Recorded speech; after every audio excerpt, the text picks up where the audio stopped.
Hi. അപ്പോഴേ ഞാൻ നേരത്തെ പറഞ്ഞല്ലോ, നമുക്ക് സഹതാപം വേണ്ട, നമ്മളാരും നോക്കി സഹതപിക്കുകയും വേണ്ട. നമ്മൾ ആരോടെങ്കിലും സഹതാപം നമുക്ക് തോന്നിപ്പോയാലുണ്ടല്ലോ, അത് വെച്ച് നമ്മൾ ചൂഷണം ചെയ്യും. അങ്ങനെയുള്ളവരുണ്ട്.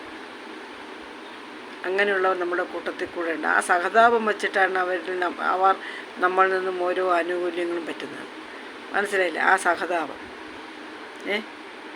അപ്പോൾ നമുക്ക് മറ്റുള്ളവരുടെ അടുത്തും സഹതാപം വേണ്ട. അർഹിക്കുന്നവർക്ക് സഹതാപം കൊടുക്കാം, പക്ഷേ അനർഹമായിട്ടുള്ളവർക്ക് കൊടുക്കണ്ട. എൻ്റെ ആവശ്യമില്ല.